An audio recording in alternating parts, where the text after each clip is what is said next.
Bonjour et bienvenue sur ma chaîne YouTube Kabibi Loba.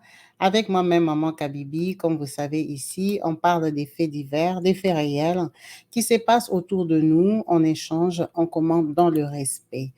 Alors, dans cette vidéo, je vais vous présenter deux sujets concernant ce monsieur que vous voyez en photo en premier, lui qui s'appelle Sizwe Cédric Koza, qui a décidé de ôter la vie à sa femme, la sœur de sa femme, le frère de sa femme, parce qu'on l'a traité de petit garçon. Et en deuxième partie de la vidéo, on va parler de ce monsieur, le millionnaire à Missy, lui qui a décidé de dormir dans un cercueil pendant plus de 15 ans. Merci à vous tous qui n'avez pas hésité de rejoindre la chaîne en vous abonnant et surtout maintenant, je vais vous demander à cliquer sur la vidéo en la likant pour pouvoir la visualiser tranquillement. Merci à vous tous. Donc, comme je disais, on va commencer par ce monsieur que vous voyez en photo qui, lui, s'appelle Sizwe Cédric. D'origine sud-africaine, policier de formation, ce monsieur qui a l'air tellement normal, tellement banal, un bel homme, un monsieur qui se respecte, qui a l'air d'avoir sa tête sur les épaules, a rencontré cette jeune femme, Mtantazi, qui, elle, est sud-africaine aussi, et infirmière. On n'a pas plus de précisions sur combien d'années ils ont passé ensemble. Mais ce qu'on sait est que c'était un couple non marié, mais compagnons. Ils vivaient ensemble depuis un certain temps parce qu'ils ont deux enfants. On va dire ils avaient deux enfants. Qu'est-ce qui se passe? Tantanzi, son nom est difficile, je vais l'appeler Tantanzi. Tantanzi est infirmière. Et elle a choisi de travailler en shift de nuit parce qu'elle gagnait mieux et puis bon, elle trouvait que lui, il était à la maison. Pourquoi pas ne pas travailler le soir et avoir plus d'argent? Donc, Tantazi a commencé à travailler la nuit et ça n'arrangeait pas Sizwe. Alors, Sizwe a commencé des problèmes, a commencé à se plaindre. Depuis que tu travailles la nuit, tu ne cuisines plus pour moi. C'était ça le problème majeur. Parce que quand elle revenait le matin, elle dormait. Soit elle arrangeait les enfants, elle les amenait à l'école et puis elle rentre dormir. Quand elle se réveille, c'est en plein milieu de l'après-midi. Elle doit apprêter pour les enfants, les vêtements et tout ça. Elle n'arrivait plus à assumer toutes les tâches ménagères. Mais vous pouvez bien voir qu'ils sont tous les deux jeunes. Est-ce que ce monsieur ne peut pas cuisiner seul ou ce monsieur ne peut pas l'aider aux tâches ménagères, repasser, apprêter les enfants ou quoi que ce soit? C'est quand même leur papa. Donc, elle n'arrivait plus. Ils ont commencé à avoir des soucis. Il a commencé à la frapper, la tabasser, la bastonner, parce qu'elle n'assumait plus les tâches ménagères. Mais dans la vidéo, on parle de elle ne cuisinait plus. Ça, c'était très capital. Elle ne cuisinait plus pour lui. Elle n'avait plus le temps. Elle cherchait l'argent. Parce que lui, il veut l'argent, il veut qu'on paye les factures. Et en même temps, il veut l'épouse à la maison. Qu'est-ce qu'elle a fait? Elle a commencé à aller porter plainte. Elle va porter plainte à la police. Elle ouvre des caisses, comme on dit, mais qui n'était pas considéré parce que lui-même est policier. Tu vas accuser un policier chez ses amis policiers, chez ses confrères, ses collègues. Comment ils vont te prendre? On dit, mais t'es pas sérieuse, en fait, ils vont prendre le parti de leurs confrères. En tout cas, c'est ce qui s'est passé pour elle. Toutes ces plaintes n'ont pas été considérées. Peut-être parce qu'elle s'est plaignée là où lui-même il travaillait, ou parce que ces policiers-là le connaissaient, ou parce qu'eux-mêmes, les policiers, ils estimaient qu'eux, ils ont beaucoup de boulot. C'est à elle de faire l'effort. Il n'a jamais été inquiété, jamais été convoqué, rien du tout. Ça tire, ça tire. Tantanzi commence à se plaindre dans sa famille. Alors, ce qu'on ne comprend pas, les filles, est que c'est toi qui vis avec lui, c'est toi qui souffres, c'est toi qu'on bat, c'est toi qui vas te plaindre dans ta famille. Mais tu te plains et tu restes là. C'est ce qu'elle a fait. Elle s'est plaignée dans sa famille à elle. Ah, il m'a tapé, ah, il a fait comme ça, il a fait comme ça, mais elle est toujours dans le mariage. Lui, il s'est fâché, Sizwe, quand il a appris ça, il s'est fâché, il a convoqué une réunion des familles. Des deux familles. Parce que la famille de Sizwe aussi était au courant que le mariage ne donnait plus. La fille n'a pas demandé de se séparer, mais elle s'est plaignée des coups et blessures. Le jour de la réunion, il convoque les deux familles, 3 personnes du côté de Sizwe, 3 personnes du côté des Tantanzi. Tantanzi ici, elle a un grand frère qui s'appelle Denis. Malheureusement, on n'a pas publié les photos des autres personnes, donc je ne peux pas les créer. Monsieur Denis, lui, il a 42 ans. Il avait 42 ans. Homme marié qui vivait chez lui. Son fiancé Ciseaux ici que vous voyez en photo ou son compagnon, lui, il a 39 ans. Ça veut dire que Denis est plus âgé. Denis a une femme et des enfants aussi. Quand ils viennent à la réunion, les deux familles s'asseyent. Ciseaux et Cédric commencent à se plaindre. Moutantazi, elle ne cuisine pas. Moi, vraiment, j'ai faim. Quand je rentre le soir, je dois m'occuper des enfants. Son travail là, même patati patata. Il avance ses arguments. Tout le monde est surpris et indigné de savoir que la réunion a été convoquée parce que lui, il doit manger. Il doit remplir son ventre. Donc, tout ça là, tous les bruits que tu fais là, la taper et tout ça, c'est parce qu'elle ne cuisine pas. Mais attends, nous sommes en 2024. Tu peux quand même te démerder, tu peux faire des vite fait. C'est pas comme si elle travaillait aussi tous les soirs. Il y a des soirs où elle est à la maison, elle cuisine certains jours. Lui, il a très mal pris ça. La réunion s'est très mal passée. Dans la réunion, il a commencé à avoir des échanges. Donc, pendant les échanges là et tout ça, la sœur s'est fâchée. La sœur de Mtantans. Si Zoé, tu exagères. Elle travaille. C'est pas comme si elle sortait faire la fête. Patati patata. Non. Tu l'avais tapé la dernière fois. Tu lui as casé la mâchoire. La belle famille, bien sûr, que la sœur et les frères de Mtantanzi défendaient leur sœur. Si je s'est senti mal, il a commencé à répondre qu'elle n'était bonne à rien. Patati patata. Le frère s'est fâché. Denis de 42 ans s'est fâché. Il lui a dit, arrête. Nous tous, on a des charges, on a des femmes, on a des enfants. Pourquoi nous, on ne convoque pas nos belles familles pour dire les bêtises que tu es en train de dire? Tu es vraiment un gamin. You're a small boy. You behave like a small boy. Tu te comportes comme un petit garçon. 39 ans, un monsieur comme ça, un grand gaillard comme ça, tu pleures la nourriture, n'a pas préparé pour moi. En 2024, on dit ça à une femme. Donc, la reproche là, la phrase de trop là, que Denis a sorti, que lui, il est small boy. Il dit donc, moi, j'ai épousé ta soeur pour qu'elle aille travailler ou j'ai épousé ta soeur pour qu'elle cuisine pour moi, qu'elle fasse le ménage ici. Attends, je vais te montrer que je suis small boy. Mais le problème est qu'il n'a pas dit ça. Il s'est fâché. Il est parti dans sa chambre. Vous voyez, quand vous disputez, ça crie, ça crie, ça crie, vous êtes chez lui.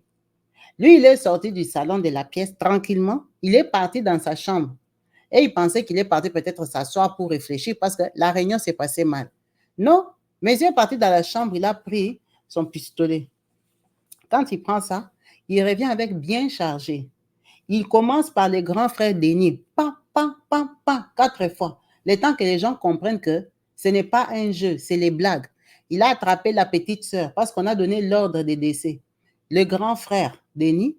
Après, c'était la petite sœur de Mtantanzi qui mettait la gueule que tu as tapé ma grande sœur. Elle aussi, même sort que son frère.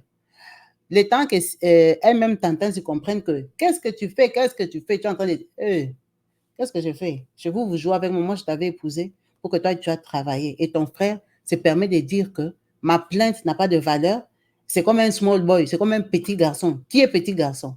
Allez, toi aussi, viens ici. Il a descendu la fille ici, sa sœur et son frère, parce qu'elle ne cuisinait plus pour lui. Il n'est pas assez gros. Comme il est rond là, ça ne suffisait pas. Elle devait cuisiner pour lui. Une femme qui n'a pas amené à la mairie, hein, compagne, maman de 2 enfants. On ne nous a pas donné l'âge des enfants, mais vous pouvez voir qu'elle est jeune. Il a descendu 3 personnes. Les autres ont poudré, ont fouillé, se sont éparpillés, la débandade. Il n'a pas touché à sa famille à lui. Il a touché aux membres de la famille de Mtantanzi et elle-même. Ça a tellement tiré de partout que les gens qui sont sortis de la réunion des familles étaient en train de courir dans les quartiers, mais on a alerté tout le monde. En Afrique du Sud, les forces de l'ordre ne sont jamais loin. Ils ont fait des centres, c'est en Mpumalanga, c'est en province. Donc, il y a quand même de l'ordre, c'est des belles petites villes. Ils sont descendus. Quand ils arrivent sur le terrain, c'est leurs collègues. Énervés et tout ça, il n'a pas fait de troubles et tout. On l'a pris. On est parti avec lui. On l'a interviewé. Il a dit qu'on ne peut pas l'appeler small boy. Comment son grand frère peut l'appeler small boy? Est-ce que vous vous rendez compte? 3 personnes, 3, ont perdu la vie parce qu'on a dit que lui, il est small boy. Lui, il n'est pas small boy, lui, il n'est pas un petit garçon. Ce qu'il disait, c'était sans cesse que quand on va au mariage, c'est pour aller travailler. Travailler, beaucoup de femmes travaillent, maintiennent leur ménage. Comment on peut dire que son problème, c'est un petit problème? Il a fait asseoir les gens parce que lui, il doit manger. Est-ce que lui n'a pas le droit de manger? Est-ce que lui, il a une femme qui ne doit pas cuisiner pour lui? Son problème est réel. En fait, sa famille l'entête. Sa famille ne comprend pas que c'est une mauvaise épouse. On l'a épousée, elle ne cuisine pas. Au lieu de venir blâmer leur soeur, ils viennent encore dire que lui, il est small boy. Ça, c'est quel manque de respect. Lui, il travaille. Lui, il est fatigué. Lui, il donne beaucoup. Lui, il fait comme ça, lui, il fait comme ça. Et on l'appelle small boy. Qui est small boy? Imaginez un peu, même les juges sont restés bouche bée. Bouche bée, le gars ici, il s'est fâché. On a dit que lui, il est small boy. Il est petit garçon. Il n'est pas petit garçon. Lui, il est grand. C'est un grand garçon. C'est un monsieur qui a des droits. En tout cas, les juges étaient tellement étonnés qu'il n'a pas discuté. Ce monsieur ici n'a pas regretté son acte. On lui a demandé maintenant, la petite sœur avait fait quoi? Elle a dit qu'elle soutenait sa sœur. Elle a dit que c'est la vérité, que je l'ai tapée parce qu'elle n'a pas cuisiné pour moi. C'est que lui, il l'a tapé parce que c'était fondé, c'était censé. Il a le droit, mais quand même, il doit manger la nourriture de sa femme. Et sa petite sœur est en train d'encourager, elle n'a même pas de mari. Elle vient crier ici que je l'ai tapée, mais je l'ai tapée avec raison, elle ne cuisinait pas pour moi. Tellement que son attitude était odieuse des odieuses, hein? Et il a reconnu, il a plaidé qu'il reconnaissait ses fautes, guilty, malgré qu'il a dit qu'il était guilty là. Le juge a décidé qu'il allait prendre 1000 ans par crime. 1000 ans par personne. Si Cédric Koza a été condamné à 3000 ans, 3000 ans, s'il a la chance, à perpétuité et à 3000 ans, 3000 ans par personne. On lui a collé ça pour le décès de sa femme, mais c'est son frère et sa sœur. De 3 personnes. Parce qu'il ne regrettait pas. Parce que lui, au tribunal, il s'expliquait, il continuait à insister que lui, il a raison, quand même, elle doit cuisiner pour lui. Un homme qui réclame juste l'attention de sa femme, que sa femme doit cuisiner pour lui, on ne le comprend pas, on dit qu'il a convoqué la réunion pour rien. Quel manque de respect. Il y a des gens cinglés dehors. On pense que les gens sont cinglés, mais il y a des niveaux auxquels on ne pense pas. Il y a des niveaux auxquels on ne pense pas. Il y a des mots, nous tous, on peut employer, utiliser. Parfois, on ne sait pas que c'est le mot de trop. Dire à quelqu'un que tu es un petit garçon, vraiment, c'est dramatique à un point que quelqu'un peut prendre l'arme et venir descendre toute une famille. Parce qu'on a dit que tu es petit garçon. Mais il a le comportement des petits garçons. C'est les petits garçons qui réagissent comme ça. La convocation de la réunion, bof, elle peut être fondée, mais faire asseoir toute une famille parce que ta femme ne prépare pas. Moi, je pense que ce sont des choses qu'on peut régler en couple. Vous vous convenez? Qu'est-ce que toi, tu peux faire? Qu'est-ce que moi, je peux faire? Comment on fait pour les enfants? Toi, tu te fatigues. Moi aussi, je me fatigue. Le travail d'infirmière, ce n'est pas facile. Infirmière de nuit, ça veut dire que toutes les responsabilités sont sur vous. Vous bossez, vous bossez, vous bossez. Tu ne dors pas toute la nuit. Tu as la pression du boulot. Tu as les enfants. Donc, elle devait travailler et se comporter comme une femme au ménage, quoi. Il a pris 3000 ans. Mais avant de prendre les 3000 ans, vous avez en Afrique du Sud, on l'avait arrêté, on lui a dit de payer les belles, donc la caution, en attendant le jugement. Il a payé 50 000. Il est sorti, d'abord, s'est baladé, tourné. Après, là, c'est moi ici qu'on l'a convoqué, qu'on l'a condamné à 3000 ans. 3000 ans de prison, où maintenant, il va manger la nourriture de prison. Il n'y aura plus de femmes qui viendront ramener à manger pour lui. C'est quoi cet état d'esprit pourri en plein 2024? Un jeune monsieur comme ça va dire que tu n'as pas cuisiné pour moi. Incroyable, mais vrai. Faisons attention à nous. C'est vrai que quand on est énervé, dans les disputes, les mots sortent. Je ne pense pas que son frère, quand il avait dit que tu es small boy, il pouvait penser que ça allait lui coûter la vie. Parce qu'il y a des injures. Être small boy, ce n'est même pas une injure. Ce n'est pas une insulte. Il ne l'a pas insulté devant sa famille. Il lui a dit qu'il avait le comportement des petits garçons. Effectivement, parce que tout le monde criait dans la réunion, il ne se comprenait pas à cause de la main, à cause de la nourriture, le ventre. C'est terrible, maîtrisons-nous. Essayons d'apprendre à nous maîtriser, maîtriser nos émotions, même dans les disputes, dans les colères, dans les écarts des langages, des mots que les gens peuvent nous sortir et tout ça. Ce n'est pas facile de prendre certaines choses, mais il ne faut pas toujours prendre au premier degré. Quand son frère lui a dit que tu es un small boy, est-ce qu'un small boy peut épouser une femme, peut avoir des enfants? Non, c'était une façon de qualifier son acte, son geste. Mais ça lui a coûté la vie et la vie de sa sœur. Alors, quand on t'appelle pour aller intervenir dans les palabres d'un couple, il faut partir ou pas? Parce que le pauvre frère Ladeni, qui avait 42 ans, s'il était resté chez lui, il dit à 6 à sa petite soeur Moutanta, moi, avec ton gars là qui te tape, tu rentres au mariage. Ça ne m'intéresse pas. Hein. Toi-même, tu sais qu'il te bat. Si tu es fatigué de là, pars de là.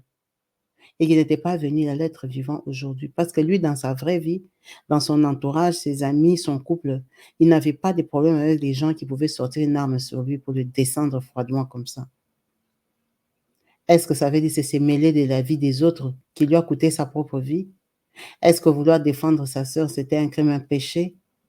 Non. Nous tous, quand on a des problèmes, on souhaite être soutenus par nos amis, nos proches et tout ça. C'est ce qu'il a fait. Sa sœur, elle est jeune.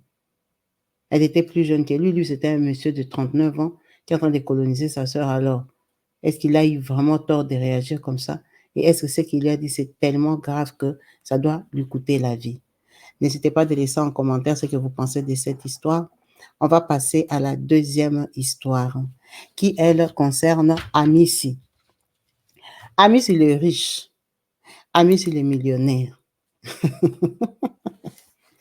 Ah, la vie est terrible par moments. Le monsieur ici, je ne sais pas si vous voyez qu'il a la tête d'un homme heureux. Donc, comme il est là, il est millionnaire. Alors, je ne sais pas si c'est un héros ou c'est un enfant, c'est faux ou c'est comment. Parce que son apparence, même moi, je suis surprise. Les millionnaires, c'est pour avoir seulement des papiers peints là dans sa maison, des vieilles radios comme ça, des choses comme ça, les rideaux bizarres, les lits en bois comme ça. Lui, il a dit il est millionnaire. Il est devenu millionnaire comment? Il est né dans une famille normale, pas excessivement riche. La dame que vous voyez en photo, c'est sa sœur. Sa sœur qui est en train de témoigner pour confirmer la richesse de son grand frère. Elle dit ceci. Il y a plus de 15 ans, un peu plus de 15 ans, ils ont remarqué que leur frère avait changé. Leur frère a décidé de commencer à passer ses nuits dans un cercueil. Un matin, à leur grande surprise, leur frère vient avec un cercueil. Oh non, lui, à partir d'aujourd'hui, il va commencer à dormir dans les cercueils par rapport à sa secte, par rapport à comment lui, il a décidé d'appréhender la vie, de voir la vie, et que dormir dans son cercueil, il se sentira en sécurité, quoi. C'est comme ça qu'il a commencé à dormir dans son cercueil, comme vous le voyez là. Il témoigne en disant ceci. Il a une très grande maison. On a filmé sa maison et tout ça, ses maisons même. Il a 2 maisons sur Terre. Et il a une maison dans l'océan. Moi-même, je n'ai pas compris. Il a dit qu'une maison est dans l'océan. C'est en bas, c'est au-dessus, c'est construit à côté. Pourquoi l'océan? Je ne sais pas. Comme vous pouvez voir, son cercueil là, c'est posé sur un lit. Il a dit qu'il dort quand même sur le lit, mais le lit porte le cercueil. Il se sent en sécurité là-bas. Pourquoi? Il a avancé plusieurs raisons par rapport à sa croyance. Alors, dormir dans un cercueil, c'est avantageux parce que, d'abord, parlons des esprits. Il a dit au cimetière, tout le monde est déjà mort. Donc, il y a l'esprit des morts. Dans la vie, comme ça, comme on vit, les gens ont peur de l'esprit des morts. L'esprit des morts, il ne cherche pas les gens qui sont dans les cercueils parce que ces gens-là, ils sont déjà morts. L'esprit des morts cherche les gens qui sont vivants. Donc, quand lui dort dans son cercueil, il est déjà en sécurité. L'esprit des morts ne les cherche pas. Lui, il est convaincu que dans sa vraie vie, il ne va pas mourir dans son cercueil. Il va mourir dehors. Quand il sort, quand il part se promener, quand il part faire les affaires, parce que c'est un homme d'affaires qui a beaucoup d'argent. C'est là que lui, il va trouver la mort. Il ne voit pas pourquoi. Lui, il va mourir dans son cercueil. Parce que le cercueil, c'est le lit. Ça, c'est des 1. Des 2, il a facilité sa famille. Quand quelqu'un décède, au lieu de faire encore les cotisations, on va acheter les cercueils et tout ça, non. Lui, il a déjà son lit. Donc, lui, c'est sûr, sur les jours de son enterrement. Ah, vous le remettez seulement dans son lit, il dort déjà, lui-même, il est déjà habitué. Il est déjà habitué à dormir dans son lit cercueil. C'est facile pour lui. Ce sont les raisons qu'il avance. Et puis, il se sent bien dedans. Son cercueil ici est dans une villa. Dans cette villa-là, il y a tellement de chambres que lui-même, il ne rentre pas dans certaines chambres. Sa vie, en fait, elle est compliquée. Nous, on apprend toujours en Afrique qu'il y a des maisons où on dit à la femme, ici, tu ne vas pas entrer. Il y a des maisons où tu n'entres pas. Lui, il a sa chambre où il y a son cercueil. Il a son temple dans sa maison. Mais il y a aussi d'autres chambres dans lesquelles il n'entre pas. Il rentre tous les 6 mois, tous les 3 mois, parce qu'il n'a pas le temps. La maison est tellement grande. Maintenant, ce qui est dommage pour lui est que tous ses amis l'ont déjà fui. Ses amis l'ont fui, sa famille l'ont fui. Dès que les gens apprennent que lui il dort dans les cercueils, les gens les fuient. Maintenant, lui ne comprend pas pourquoi on les fuit. Parce que son cercueil-là, en fait, il aide avec les gens courageux, qui ont des problèmes et tout ça. Il peut t'aider. Tu viens chez lui, tu dors dans son cercueil, tu te couches un peu dans son cercueil. Ta maladie termine. Il te guérit. Il te guérit. Mais par contre, quand lui, il est dedans, pour sortir, il n'y a qu'une seule personne de confiance qui vient chez lui. Le boulot ici va nous faire n'importe quoi. Il a une dame de ménage. Elle, c'est la seule qui lui fait confiance assez pour venir travailler chez lui. Elle n'a pas peur. Donc, elle, quand elle arrive pour le prévenir ou lui parler ou lui donner quoi que ce soit, elle doit frapper 6 fois, tac, tac, tac, tac, 6 fois, et elle attend. Et lui, il va se réveiller 5 minutes après. Donc, quand on tape les 6 fois là, lui, il ne se réveille pas. Peut-être son esprit doit revenir ou quoi, ça c'est moi qui dis. Hein.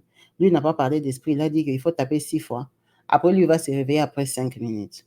En tout cas, après 5 minutes, il va ouvrir. Et sa bonne supporte ça, c'est la seule qui rentre dans sa maison. Et ça lui fait très mal parce qu'il aime ses frères et sœurs. Ses frères et sœurs ne veulent pas qu'il les aide. Sa sœur ici a dit, ils n'ont pas compris, dès qu'il a commencé à dormir dans son cercueil, il est devenu subitement riche. Une richesse qu'ils n'ont pas confiance. Il ne lui demande pas son argent. Son argent à lui, il ne sait pas à qui le donner parce que tout le monde se méfie de lui. Ses amis se méfient de lui. Les gens l'ont déjà fui et tout ça parce qu'il dort dans les cercueils. Il a trouvé ça très bizarre parce que il a rencontré une femme.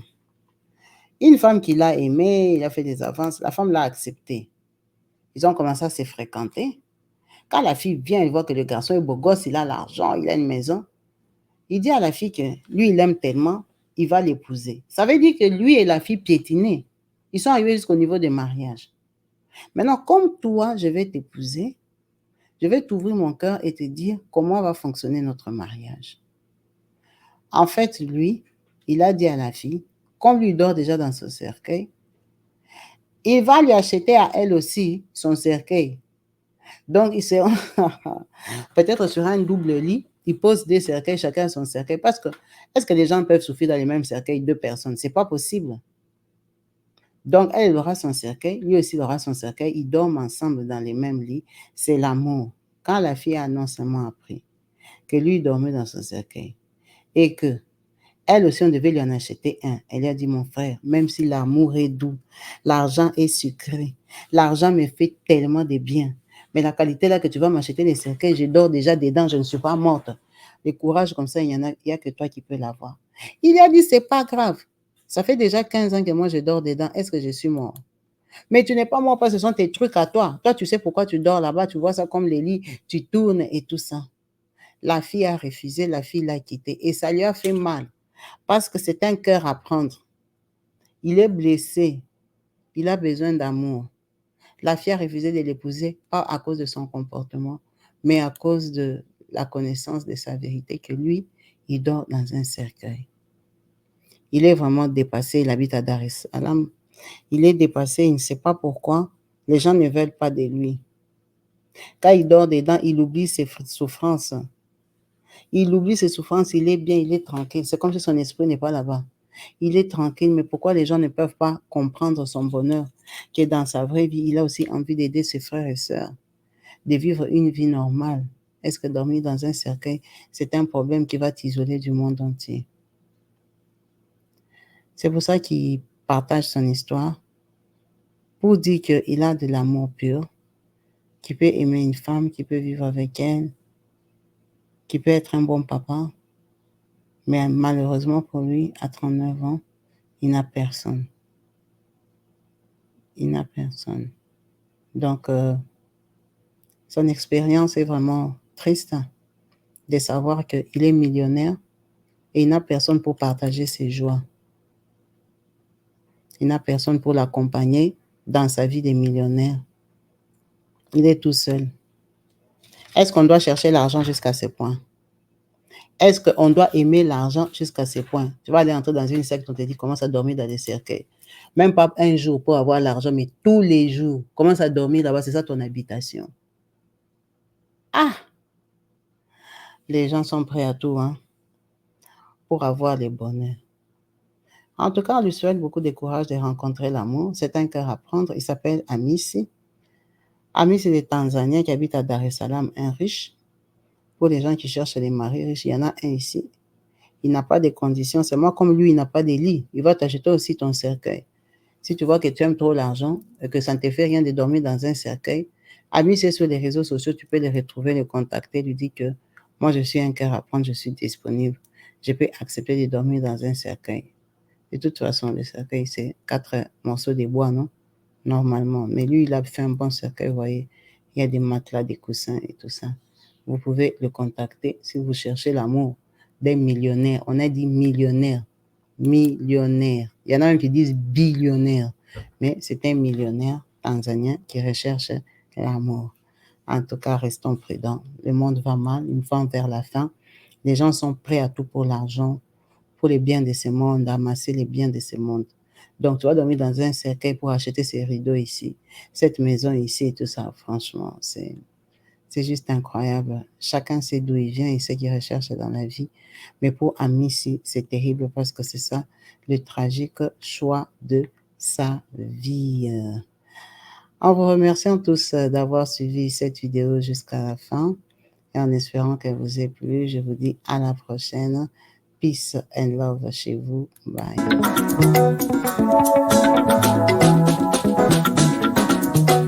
Partout dans le monde, sans exception, abonnez-vous sur la chaîne YouTube Kabibi Show TV. L'information en temps réel.